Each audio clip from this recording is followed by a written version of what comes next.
오늘 기자회견 내용을 저희가 두 분과 함께 더 자세하게 좀 짚어보도록 하겠습니다. 서정욱 변호사 그리고 이승훈 변호사 두 분 모셨습니다. 어서 오세요. 안녕하세요. 안녕하세요. 네.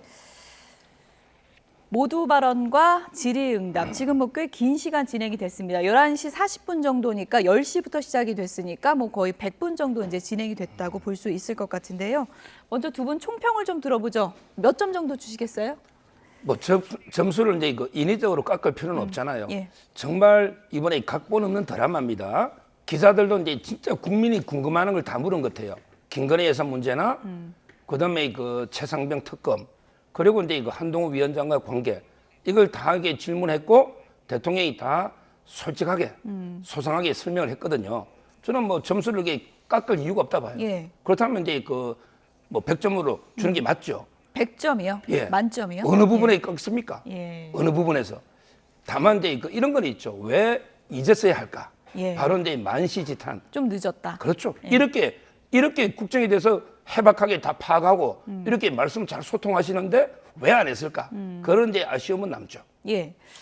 100점을 주셨는데 어떠십니까? 몇 점 정도 저는 한 주시겠습니까? 50점 드리면 될 것 50점이요. 같아요. 각본 없는 드라마가 아니라 좀 재미없는 드라마였다라고 생각되고 전혀 파격이 없이 그냥 예상할 수 있었던 정도 예. 수준의 답변이었다. 어떤 측면이냐면 결국에는 총선 참패 원인도 자신이 부족했다는 점은 인정했습니다만 문제는 경제라고 했거든요. 그러니까 지금 현재 시점에서의 경제 상황이 안 좋기 때문에 예. 결국에는 이게 또 참패의 원인이다. 이런 것들을 하나 더 곁들였다는 측면이 있고요.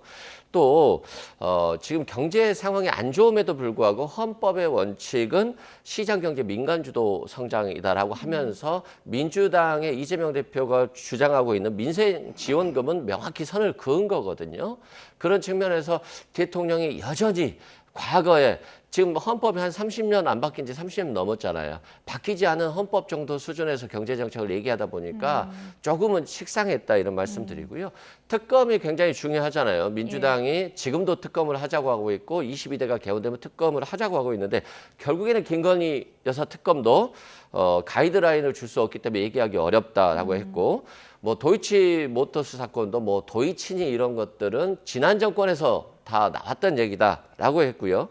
또 최상병 특검 부분도 수사를 열심히 해서 봐주기 의혹이 나온다라고 한다면 그때 하겠다라고 했기 때문에 예. 세 개의 특검에 대해서 다 반대 의사를 명확히 표현했다라고 보시면 될 것 같고요.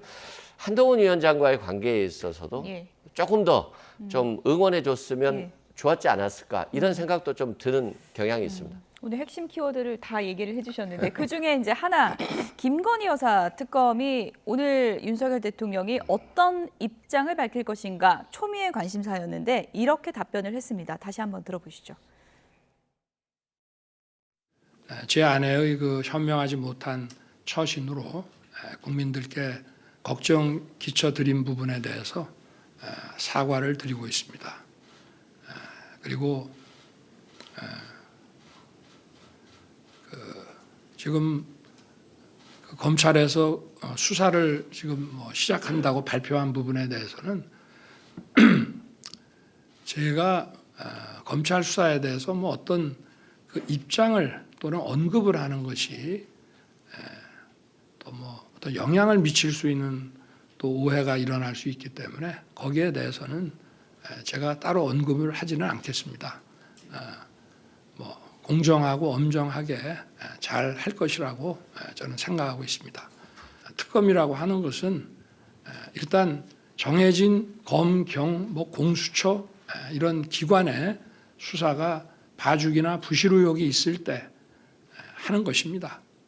지난번에 저희가 제2요구해서 했던 그 특검에 대해서는 지금도 여전히 할 만큼 해놓고 또 하자는 것은 그야말로 특검의 어떤 본질이나 제도 취지와는 맞지 않는 그거는 어떤 면에서는 그냥 정치 이런 공세, 정치 행위 아니냐, 진상을 가리기 위한 것은 아니지 않느냐 그런 생각은 여전히 가지고 있습니다.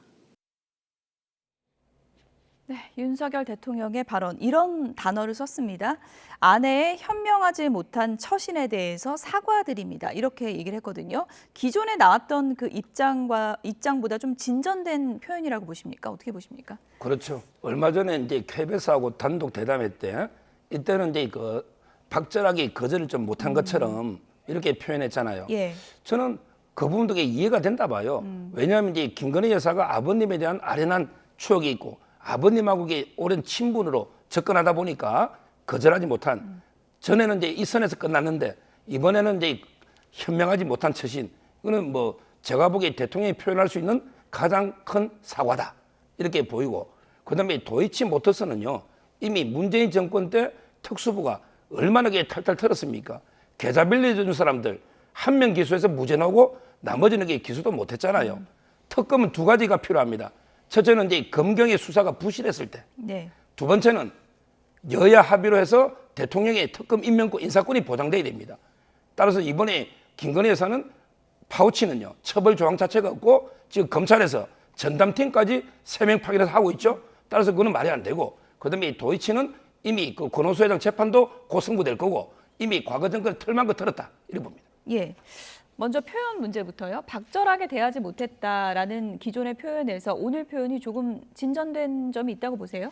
오늘 부분은 좀 진전된 것 같아요. 김건희 여사의 명품백 부분에 대해서는 분명히 좀 사과의 뜻을 표현한 것 같고요. 다만 이제 이게 과거 총선에서 패배의 굉장히 중요한 원인을 제공했다라고 하지 않았습니까? 그런 점을 대통령이 수용했다라고 보시면 될 것 같고요. 다만 이제 이제까지 뭐 검찰을 믿는다, 수사를 믿는다 하지만 국민들은 그거거든요. 아니 조국 지금 전 장관 이재명 대표에 대한 수사들은 그렇게 신속하게 하면서 왜 이렇게 신속하지 못했을까? 그것에 대해서 국민들이 아 이분은 좀 공정과 상식이 맞지 않구나 이렇게 비난을 하고 있는 건데 뭐 열심히 잘할 것이다 라는 정도 수준에서 말을 했기 때문에 예. 국민들이 조금은 많이 아쉽다 이런 말씀드리고 도이치모터스도 마찬가지예요. 그렇게 지난 정부에서 열심히 했는데도 나온 게 없으면 빨리 무혐의 처분을 했어야 되는데 무혐의 처분조차도 하지 못하면서 공범들에 대한 항소심 판결 결과만 기다리고 있다는 것은 결국 김건희 여사에 대한 봐주기 수사를 위해서 이렇게 시간을 끌고 있는 것, 그 부분에 대해서 굉장히 비난하고 있는 것이기 때문에 그런 부분들까지도 대통령실에서 좀 잘 국민의 마음을 헤아려야 되지 않을까 싶습니다. 오늘 윤석열 대통령이 이런 얘기를 했습니다. 야당도 집권 시기에는 검찰의 수사를 지켜봐야 된다고 하지 않았냐. 봐주기 의혹이 있을 때 특검을 해야 된다고 하지 않았냐. 이렇게 반문을 했거든요. 그건 어떻게 민주당이 답을 해야 된다고 그런 보십니까? 표현들을 굉장히 국민들이 싫어해요. 예. 이제 집권 2년이 됐고 3년 차잖아요. 그런데 전 정부에서 그렇지 않았냐, 전 정부에서 그렇지 않았냐. 이 말을 하면 할수록 윤석열 대통령의 지지율은 떨어질 수밖에 없고 예. 국정의 지지로 받기 위해서는 국민밖에 없거든요. 근데 지금 야당 탓할 때는 아닌 것 같습니다. 이 문제는 이게 야당 탓이 아니고 예. 특검의 본질을 우리가 알아야 돼요. 특검이란 게 결국 기존의 수사기관 있잖아요. 여기서 이제 그 권력 눈치 본다고 수사를 갖다 미진하게 하거나 예. 아니면 이제 아예 수사를 못 하거나 이런 경우가 첫째 이 특검의 요건이에요. 그리고 이제 특검이라는 거는 검찰권이거든요. 행정부의 권한이에요. 이걸 국회가 대리 행사하잖아요. 이러려면 이게 그 대통령이 행정부의 수반이기 때문에 특검의 임명권 이걸 보장해 줘야 되고 여야 합의가 돼야 되는데 이번에 법을 보면요. 최상범 특검법은 이제 민주당에서 아예 2명을 다 추천해 버리잖아요. 그러면 이게 대통령 임명권이 형해야 되는 거죠.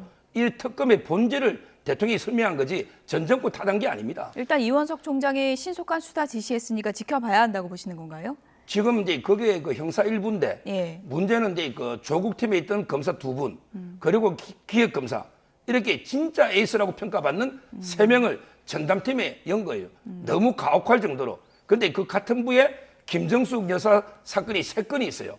경호원의 그 수원 강섭, 그다음에 샤넬 옷 있잖아요. 그리고 이제 타지마할 이 3건은 검사 1명이 합니다. 이게 말이 됩니까? 아니 왜 김건희 여사 건은 기존 검사에 3명을 더 였고 김정숙 여사는 3건이면 9명을 투입해야죠. 전담 검사 9명을. 근데 1명이 합니다. 이게 말이 됩니까? 이제 김정숙 여사 수사도 똑같이 해야죠. 예. 그래서 지금 뭐 국민의힘에서는 삼김 특검 이런 얘기까지 지금 나오고 있잖아요. 네. 그건 민주당이 어떻게 대응할 거라고 보세요? 저는 좀 코미디 같은 얘기라고 코미디 같다. 생각하고요. 왜 그러냐면 특검이라고 하는 것은 살아있는 권력에 대한 수사가 제대로 안 되고 있을 때 그걸 국민적 의혹을 해소하기 위해서 특검을 하는 거잖아요. 그런데 김정숙 여사가 살아있는 권력입니까? 지금이라도 얼마든지 검찰총장이 지시하면 검사들 3명, 4명도 다 붙일 수 있어요. 그렇기 때문에 말이 안 되는 말을 하고 있다 이런 말씀 드리고 정말 웃기는 건 김건희 명품백 사건 처벌 규정이 없다는 거잖아요. 그 도이치모터스도 처벌할 게 없다는 거잖아요. 지난 정부에서 탈탈 털었고 최상병 사건에 대해서도 의혹을 해소하는 데 있어서 전혀 문제가 없었던 사건이라는 거잖아요. 그런데 왜 특검을 거부합니까? 그게 이해가 안 돼요. 오히려 특검을 받아서 국정의 동력을 회복할 수 있는 거 아닌가요? 죄가 안 된다는데. 털어버려야 된다 이런. 없고요. 예. 수사를 지켜보고 검찰의 수사, 그다음에 공수의 수사를 지켜보고 미흡하면 하자고 대통령이 했지 특검 거부한 게 없잖아요. 그리고 자꾸 이게 죽은 권력 하는데 지금 대통령이 2명입니다. 여의도의 대통령이 이재명 대표예요. 이재명 대표가 죽은 권력입니까? 살아있는 권력입니까? 그럼 이게 문재인 예. 친문 직계 의원들도 많잖아요. 과연 이게 죽은 권력입니까? 지금 윤 대통령이 독재를 하고 완전히 이재명 대표 죽은 권력입니까? 문재인 죽은 권력입니까? 그렇게 표현하면 안 돼요. 그것은 뭐 서장욱 변호사 개인 의견이니까 저희가 네. 그렇게 참고해서 듣도록 하겠고요. 최상병 특검 이 부분에 대한 대통령의 입장도 오늘 관심이 쏠렸는데요. 이렇게 답변을 했습니다. 들어보시죠. 젊은 해병이 대민 그 지원 작전 중에 이렇게 순직한 것은 국군 통수권자로서도 안타깝고 참 가슴 아픈 일입니다. 그래서 이러한 사건의 재발을 방지하고 또 희생자의 명예회복과 책임 소재를 가리기 위해서 진상 규명이 엄정하게 이루어져야 됩니다. 이 수사를 지금 담당하고 있는 수사 관계자들이나 또 향후에 여기에 대한 재판을 담당할 관계자들도 모두 저나 우리 국민과 똑같이 그리고 최상병의 가족들과 똑같은 그런 안타까운 마음으로 열심히 진상규명을 할 것이라고 저는 믿고 있습니다. 만약에 국민들께서 이거는 봐주기 의혹이 있다, 납득이 안 된다라고 하시면은 그때는 제가 특검하자고 먼저 주장을 하겠습니다. 특검의 취지를 우리가 보더라도 진행 중인 이런 수사와 사법 절차를 일단 좀 지켜보고 또 수사 관계자들의 그런 어떤 마음가짐과 자세를 우리가 일단은 좀 믿고 더 지켜보는 것이 저는 옳다고 생각합니다. 일단은 수사를 지켜봐야 된다. 이 말은 이번 특검안에 대해서 일단 거부권을 행사하겠다. 이런 입장으로 정리해 볼 수 있을까요? 뭐 명확하다고 보고요. 저는 실은 국정 동력을 좀 회복하기 위해서 대통령이 이 부분에 대해서 좀 더 적극성을 보이지 않을까라고 하는 생각들이 있었고 많은 분들이 좀 그걸 좀 예상했는데 좀 많이 아쉽다. 최상병의 사망 사건은 국민들이 굉장히 분노하는 사건이잖아요. 예. 그러면 수사를 제대로 하면 되는데 왜 군으로 이첩하는 상황에 있어서 군 수뇌부를 빼고 이첩을 하겠습니까? 문제가 있는 거잖아요. 그러면 좀 대통령이 나서서 왜 이런 진상규명이 제대로 안 되느냐라고 하면서 적극성을 띄워줘야 되는 것인데 기존의 과거의 대통령의 문법과는 완전히 다른 얘기들을 하고 있으니까 국민들이 이해가 안 되는 거거든요. 그래서 정말 아쉽고 마찬가지로 이것도 뭐 대대장 2명 정도만 기소하는 선에서 끝나는 것이 아닌가.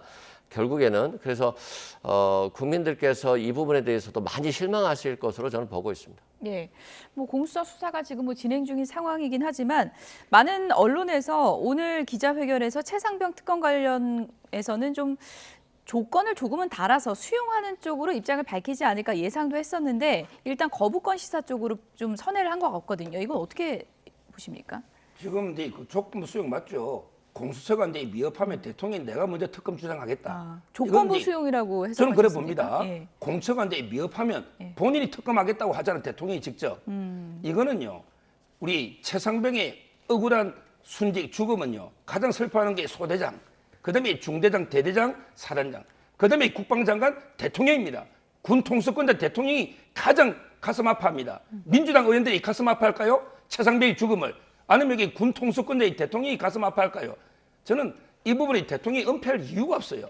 다만 박정훈 대령은 수사권이 이미 기존 경찰로 넘어왔기 때문에 본인은 사건의 개요 정도를 적어서 경찰에 넘겨야 되잖아요. 본인이 수사권 압수수색도 못하고 수사권도 없는데 마치 다 공범인 것처럼 사단장까지 이게 월권 아닙니까? 이걸 바로잡으라는 것은 군 통수권자로서 너무나 당연하다. 저는 이렇게 보이고요. 그래서 이제 이번에 박정훈 대령 재판 중에 있고, 자, 그 다음에 공처가요. 특검하면 민변의 변호사들이 들어옵니다. 민변의 변호사들이 많이 들어올 겁니다. 근데 공처 수사관들 전부 이게 문재인 정부 때 뽑아놨잖아요. 그 수사관들이 자기들 명예가 있는데 그냥 봐줄까요? 공처 수사관들이 굳이 봐줄 이유가 없잖아요. 아마 철저하게 수사할 겁니다. 그러면 이게 좀 더 지켜보고 위진하면 하자. 그러면 이게 대통령이 먼저 주장하겠다 하잖아요. 저는 조금 수용으로 봐요. 국민이 납득 못하면 내가라도 나서서 특검하자고 하겠다라고 윤석열 대통령이 입장을 밝혔는데 이건 뭐 조건부 수용이라고 표현하셨는데 민주당에서 어떻게 해석을 해야 될까요? 특검을 회피하기 위한 정도 수준의 어떤 회피형 발언이라고 생각되고요. 민주당이 왜 슬퍼하지 않습니까? 이태원 참사가 났을 때 가장 이태원 참사 특별법을 통과시켜야 된다고 했고 결국에는 통과가 됐잖아요. 야당의 요구에 의해서. 그리고 마찬가지입니다. 최상병 사건도 얼마나 슬픈 일입니까? 우리가 부모님과 군대를 보냈는데 이 아이가 사병이 죽었으면 여기에 대해서 당연히 진상을 밝혀야 되는 거 아니겠어요? 그러면 수사권이 없다고 치시죠. 박정훈 대령이. 박정훈 대령이 수사권이 없는데 대충 수사 개요를 보니까 사단장부터 이러이러한 문제가 있습니다. 국방부 장관에게 승인을 받고 나서 이첩하라는 지시를 받고 이첩을 했어요. 근데 왜 사단장을 빼라고 하는 지시가 대통령실에서 나왔을 가능성이 아주 높은 이런 얘기들이 나오는지 모르겠고요. 수사권이 없으면 경찰이 수사해서 그 사람들 빼면 되는 것이고 또 다른 사람 넣으면 되는 것이기 때문에 전혀 지금 저는 대통령이 말이 안 되시는 말을 하고 있다라고 생각합니다. 민주당의 전제는 지금 공수처 수사로는 미진할 것이다. 그 수사 결과를 신뢰할 수 없다. 뭐 이런 입장인 건가요? 수사 결과를 신뢰하기도 어렵고 너무 늦어요. 지금 사건이 발생한 지 얼마나 오래 됐습니까? 그러면 대통령이 진실 발견을 하려면 공수처에 빨리 수사를 지시해야죠. 빨리 하라고. 두 번째는 공수처장이 없었잖아요. 공백 기간이 굉장히 오래 있었잖아요. 이 공백 기간이 있다는 건 결국에 대통령이 이 수사를 지연시킬 의도가 있지 않았나. 그런데 이제서야 최상병 특검 얘기가 나오니까 갑자기 공수처장을 추천하지 않았습니까? 그러면 이게 지금 대통령이 신속한 수사를 원하는 것인지 오히려 신속한 수사를 방해하기 위한 것인지 당연히 오해가 있을 수밖에 없다. 이런 말씀드립니다. 앞으로 이게 군대에서요, 이런 이제 그 안타까운 사망 사고나 또는 이제 그 성범죄 사건들이 군대에서 있을 수 있어요. 이런 경우마다 이게 앞으로 선례가 될 텐데 이런 경우에 그냥 헌병은요 개요만 적어서 이런 작전하다가 이게 누가 돌아가셨으니 경찰에서 수사해서 어느 범위까지 책임 있는지 수사를 해주십시오. 이렇게 개요를 적어서 보내면 되는 거예요. 굳이 수사권도 없는 군대에서 누구까지가 범인이다. 이거 사단장이 뺀다 해서 경찰이 못하는 것도 아니고요. 였는다 해서 기소되는 것도 아니잖아요. 앞으로 이런 비슷한 사건들이 많이 생겼을 때는 개요만 적어서 이첩해라. 월권에서 수사를 하려고 하지 마라. 이게 중요한 거예요. 최 변호사님, 근데 이게 거부권을 대통령이 이제 시사했는데 거부권을 행사해서 민주당이 이제 재투표에 들어가면은 국민의힘에서 이제 이탈표 나올 가능성도 많이 거론이 되잖아요. 국민의힘 자체 내에서는 이게 어떻게 정리가 될 걸로 보세요? 아마 이제 한 50몇 명 정도가 이번에 공천을 못 받거나 떨어졌거든요. 그렇지만 이제 113명 정도 의원이 있습니다. 저는 그분들이 마지막까지 선당 우선 자기 당이 우선이잖아요. 국가가 개인이 배지를 이번에 못 달았다 하더라도 아마 이제 투표에 거의 다 참여할 거예요. 투표 안 하면 이게 이미 0.5표 정도가 저리 가는 거예요. 투표 안 하는 자체가 불참 자체가 이게 도와주는 거죠. 제적 의원으로 산정이 되니까요. 그렇죠. 그래서 아마 이제 우리 국민들 보는 눈이 있잖아요. 제가 알기로 이게 거의 투표로 가면 간다. 다만 이제 이게 또 특이한 게 비밀 투표입니다. 비밀 투표긴 하지만 저는 국회의원으로서 최소한 아마 이게 이때까지 국민의힘에 몸담고 있었잖아요. 아마 이제 저는 반대표를 던질 걸로 부결될 걸로 기대하고요. 아마 이제 몇 명 정도가 공개적으로 안철수 의원이나 몇 분 정도가 이게 공개적으로 좀 애매한 태도나 아니면 찬성하겠다는 분도 있는데 그래서는 절대 안 된다.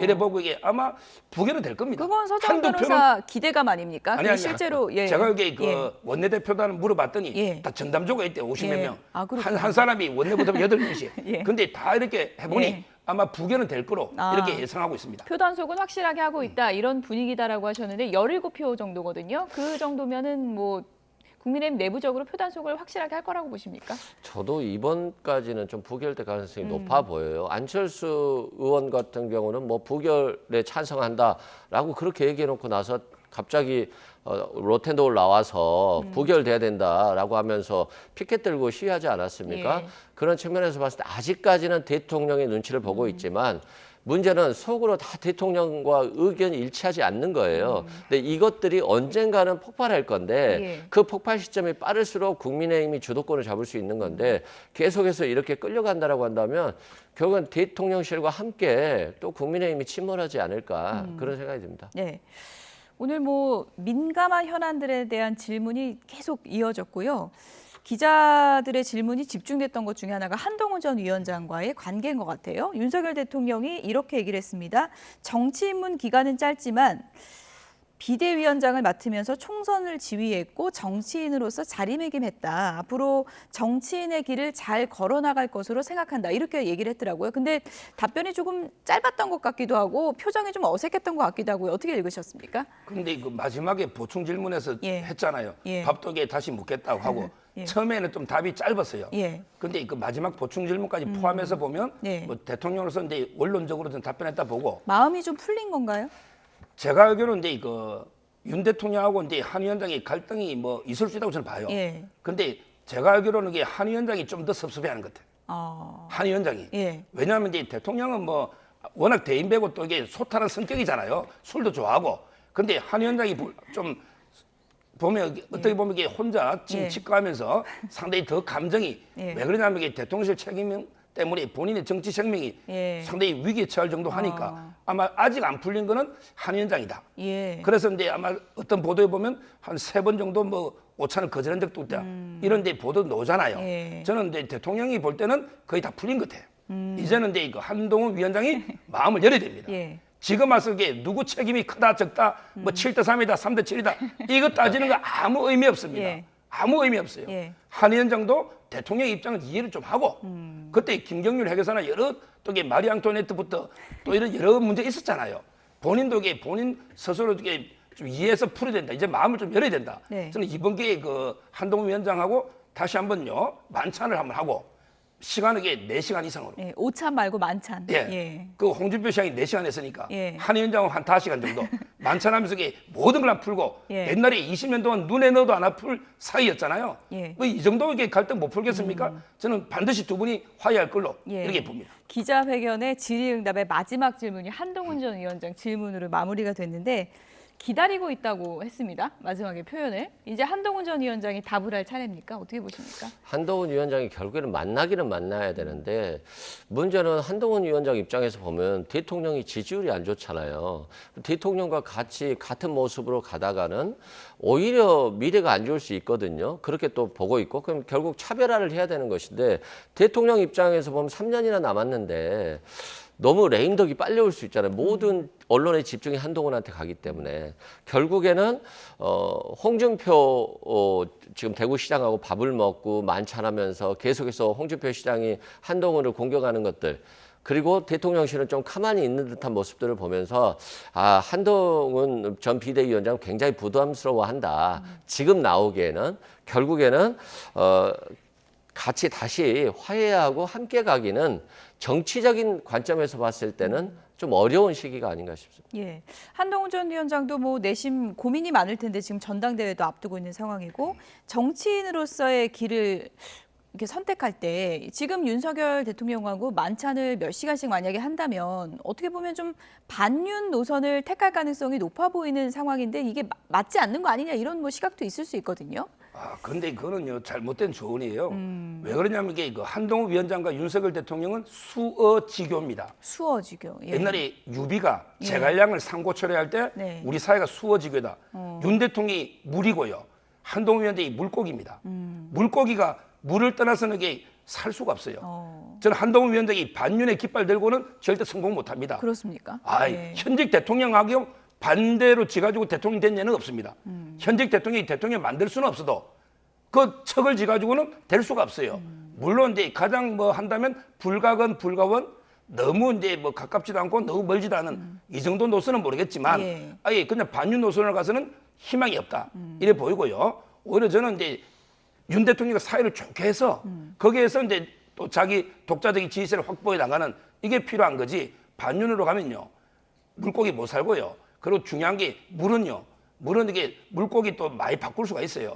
뭐 예를 들어 원희룡이나 물고기도 있고 물고기는 많잖아요. 홍준표 물고기도 있고. 예. 근데 물고기는 물을 떠나면 못 삽니다. 윤 대통령은 선택 카드가 많지만 예. 저는 한 위원장이 그걸 명심해야 됩니다. 예. 한동훈 전 위원장의 정치적 길을 놓고 여러 노선에 대한 조언을 듣고 계실 테니까 이건 뭐 어떻게 결정을 할지는 본인의 몫인 것 같고 어쨌든 윤석열 대통령이 2주년 기자회견에서 공개적으로 언제든 만나겠다, 식사하겠다, 기다리고 있겠다 이런 입장을 밝혔기 때문에 한동훈 전 위원장의 또 추후 행보에 더 시선이 쏠릴 수밖에 없을 것 같아요. 맞습니다. 뭐 관심이 언론의 관심 한동훈 전 비대위원장한테 많이 가 있고 대통령 입장에서 뭐 밥 먹는 게 뭐 부담스럽겠습니까? 밥 먹고 그래 열심히 해라. 잘해봐 이러면 되는 것인데 한동훈 장관 입장에서 보면 좀 물고기라고 비유하셨는데 물이 깨끗해야 되는 거잖아요. 물이 깨끗해야지 국민들이 모여들어서 와서 놀고 밥 먹고 같이 하는 것이지 물이 더러우면 갈 수가 없는 거거든요. 마찬가지로 윤석열 대통령이 좀 인기가 있어야지 같이 친하면서 이렇게 국정을 이끌 수 있는데 그게 안 되기 때문에 고민하고 있는 거죠. 한동훈 전 비대위원장 입장에서는. 저 같아도 고민될 것 같은데요. 예. 지금 뭐 취임 2주년 기자회견에 질의응답에서 질문이 2번이나 나올 정도로 윤석열 대통령과 한동훈 전 위원장 사이가 관심사기 때문에 이 부분을 윤석열 대통령과 한동훈 전 위원장이 어떻게 풀어갈지 이게 또 지켜봐야 될 대목 같고요. 지금 뭐 저희가 주어진 시간이 지금 2, 3분 정도 남아 있는데 오늘 가장 중요한 부분은 그거 같습니다. 윤석열 대통령이 앞으로 바뀌겠다. 소통을 많이 하겠다. 기자들과 많이 만나겠다. 이런 입장을 밝힐 건데 이 약속을 지켜야겠죠? 예. 그럼요. 지금 이제 윤 대통령이 저는 가장 큰 장점이 소통이었어요. 근데 갑자기 왜 불통으로 바뀌었는지 너무 이제 안타깝고요. 소통이라는 게 이제 두 가지가 있다 봐요. 하나는 이제 국민과 직접 소통. 이제는 이제 낮은 곳으로 내려가야 돼요. 그냥 시장판에 가서 돗자리 깔고 막걸리 마시면서 이게 애로가 뭔지 물가가 어떤지 봐야 되고 농촌 가서 이게 농민들과 그냥 우리 가만히 깔고 이런 이제 직접 소통하는 게 하나 필요합니다. 그게 현장으로 직접 가야 돼요. 현장에 답이 있단 말이에요. 그게 회로 치면요. 화로 해가 있고 우리 자연산 해가 있잖아요. 민심, 자연산 회. 이 말에 생생한 민심을 드려야 된다. 이거 하나. 그다음에 언론과는 이제 간접적으로 소통이죠. 언론 소통도 다양한 형태로 많이 해야 된다. 필요하면 도어 스태핑도 이제 한두 번은 일주일에 재개해야 된다. 이런 겁니다. 도어 스태핑도 까지. 뭐 매일은 아니지만 하는 게 좋겠다 이런 얘기셨고요. 취임 2주년 맞아서 이제 기자들하고 만났는데 첫 질문이 좀 자주 좀 만나달라 이런 얘기부터 이제 들었거든요. 앞으로 소통을 늘리기 위해서 어떤 부분을 좀 실천해야 될까요? 대통령이 경청이란 말씀을 많이 하셨는데 경청하면 뭐합니까? 듣고 나서 내 생각이 바뀔 수 있는 여유가 있어야 되는 거잖아요. 근데 답은 정해놓고 듣기만 하면 이건 되지 않는다 이런 말씀 드리고 대통령께서 여의도 문법을 버리신다고 했는데 서초동 문법도 좀 버리셨으면 좋겠어요. 너무 법적으로 뭔가를 하려고 하기 때문에 그리고 경제 문제도 마찬가지입니다. 헌법도 오래되면 바뀌듯이 경제 대응 정책도 조금 야당과 협치하면서 바뀌는 모습들 보여줬으면 좋겠다 이렇게 생각됩니다. 예. 앞으로 소통의 기회가 더 많아졌으면 좋겠다. 두 분의 당부를 들었습니다. 이어지는 뉴스에서 두 분은 다시 또 얘기를 좀 나눠보도록 하고요. 지금까지 서정욱 변호사, 이승훈 변호사였습니다. 고맙습니다. 감사합니다.